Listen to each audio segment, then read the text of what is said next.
project living and Section 8 living and low housing? Or is it affordable housing? Project living, Section 8 living, affordable housing.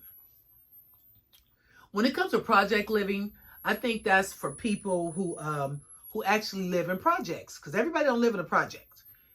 People who actually live in the projects and their rent is a certain amount of money, and it could be a Section 8 or it could be affordable housing, but it just happens to be in a project.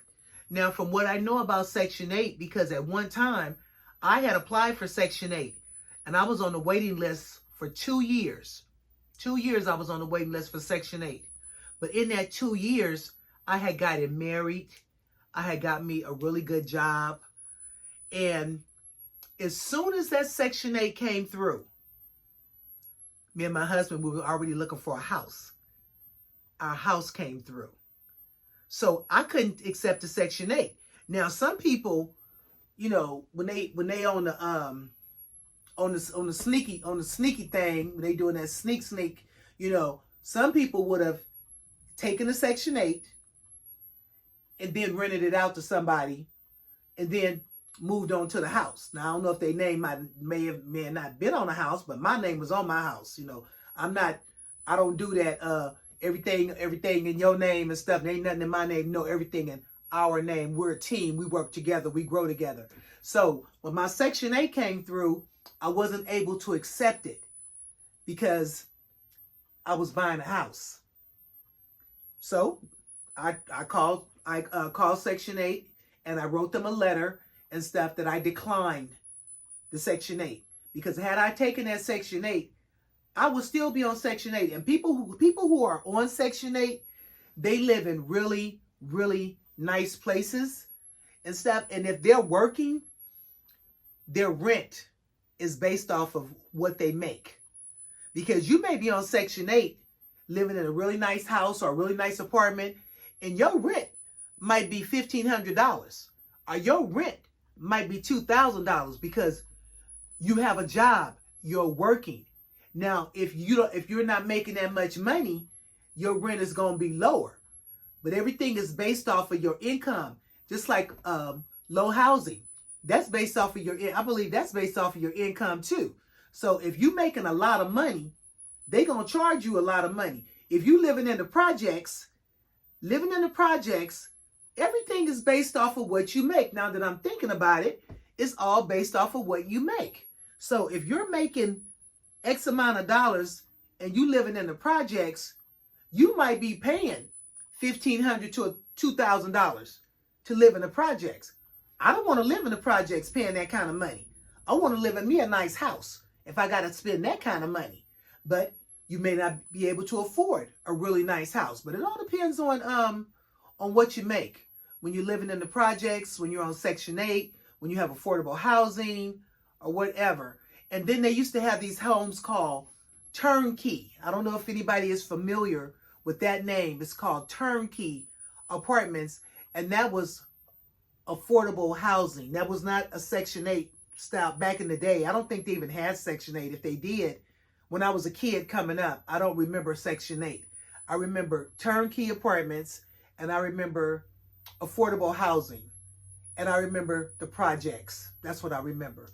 So if you live in the projects, if you are on Section 8, if you are on affordable housing, me personally, I applaud you, because there's nothing wrong with the project living, Section 8 living, affordable housing, because you got a roof over your head, you taking care of your family, and why should you have to pay a whole bunch of money for rent? Because rents nowadays are ridiculous. They are super, super ridiculous. I can't believe how much people have to pay for rent. If I had to pay rent, I would probably be homeless. I had to move back home with my mom and daddy. I'm serious about this, guys. Old as I am, I would have to move back in with my parents and stuff because I couldn't afford the rent. I can't afford the rents on what they're charging. That's why when I moved into my house, I bought me a house because I could not afford to pay the rent. I said my mortgage is going to be cheaper than a house. And I consider my mortgage, I call my people ask me about my mortgage. I say, hey, I got a Section 8 mortgage. My mortgage is a low. I have a Section 8 mortgage and proud of it. I have an 1,800 square foot home. I have 3 bedrooms, a living room, dining room, kitchen, 2 bathrooms, and I have a bonus room, which I call it my sun room. That's my room that I have built. It has a is 400 square feet. It has a king size bed. I have a craft area behind the bed. I have a sofa. I have 2 fireplaces in there. I have a big 75-inch screen TV there. And in each of my bedrooms is a TV in each room, with the exception of my dad's room. When my father was alive, we had 2 TVs. I had 2 TVs in his room. And the reason I had that is because my father had to be turned every couple of hours. I had to turn him every 2 hours. So when I turned my dad, I wanted to make sure he was looking at something and not looking at a wall. All of my rooms, with the exception of my dad's room, has a fireplace in it. 2 fireplaces out in the bonus room, a built-in fireplace in the family room. In the living room, I have a portable fireplace over here, portable fireplace in that room over there in the middle bedroom. So I have fireplaces, I have TVs and stuff all over the house. And yeah, this is how I'm living. And I'm just trying to do my YouTube, trying to get my numbers up, trying to get my subscribership up, trying to get my watch hours up. And on this channel, if you're interested in my content, if you want to hear more of my content, all you have to do is subscribe, push the like button, comment. If you want me to subscribe back, you put on here, let's go. I know what let's go means, and that means I'm finna get right. I'm getting ready to get right back at you. So, let's go. Let's do this, because YouTube got a whole lot of money. YouTube got way more money than us. YouTube got a whole lot of sponsors. YouTube got it going on. You want to get caught up in the algorithm. You want your videos pushed out there to the algorithm. Because like I said, at one time I was monetized, but when I stopped, YouTube stopped. YouTube ain't gonna pay me if I ain't doing nothing. And I don't blame them, because I wouldn't pay me.